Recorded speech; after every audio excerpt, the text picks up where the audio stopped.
How lonely sits the city that was full of people. She has become like a widow who was once great among the nations.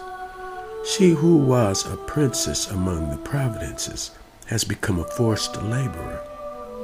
She weeps bitterly in the night, and her tears are on her cheeks. She has none to comfort her.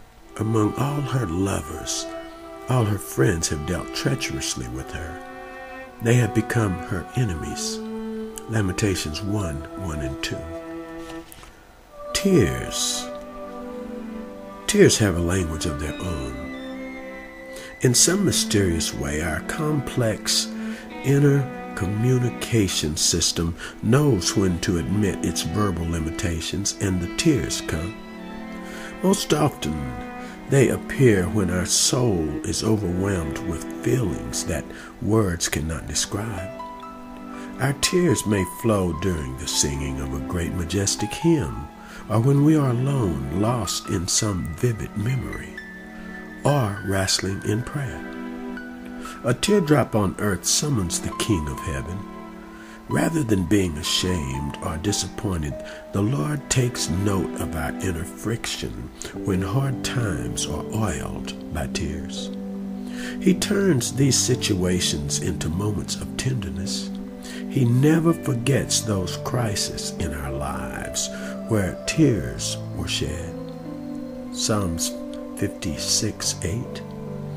The weeping prophet became Jeremiah's nickname, and even though he didn't always have the words to describe his feelings, he was never at loss to communicate his convictions. You could always count on Jeremiah to bury his head in his hands and sob aloud. Strange that this man was selected by God to be his personal spokesman at the most critical time in Israel's history.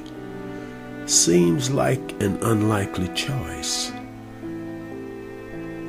unless you value tears as God does. Tears.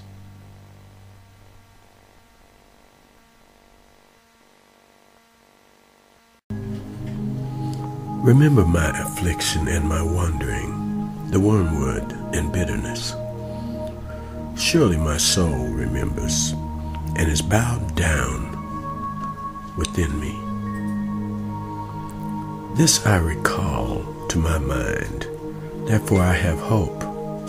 The Lord's loving kindnesses indeed never cease, for his compassion never fails. They are new every morning. Great is thy faithfulness. The Lord is my portion, says my soul. Therefore I have hope in him. The Lord is good to those who wait for him. To the person who seeks him, it is good that he waits silently for the salvation of the Lord. It is good for a man that he should bear the yoke in his youth.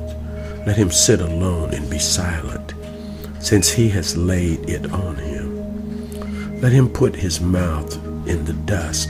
Perhaps there is hope. Let him give his cheek to the smiter. Let him be filled with reproach, for the Lord will not reject forever. For if he causes grief, then he will have compassion, according to his abundant loving kindness. For he does not afflict willingly, or grieve the sons of men. Lamentations 3:19 through 33. Tears. The pastor's eyes swept over the congregation. In just a moment, the worship service would begin. Over there, a young man with 2 kids in shock because his wife had left him and filed for divorce.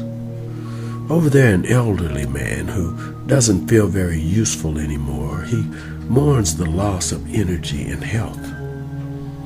And beside him, the parents whose grief is as chronic as their daughter's disability. Oh yeah, you find them in every church and outside the walls of the church. Common, ordinary, everyday people. Oh, people with breaking, aching hearts. People who have at least one thing in common. Tears. Rivers of tears. Can you feel their sorrow? Can you taste their grief? Can you see their despair? The pastor closed his eyes and breathed a prayer. Lord, these people desperately need a word of hope. So many of them feel so forsaken, so alone, so hopeless. They need to feel somehow everything's going to be all right, Lord, even when the walls are crashing in all around them.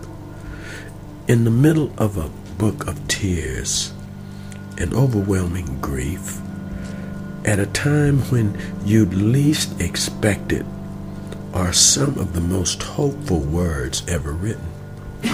Yet this I call to mind, and therefore I have hope. Because of the Lord's great love, we are not consumed, for his compassions never fail. They are new every morning. Great is your faithfulness. Tears.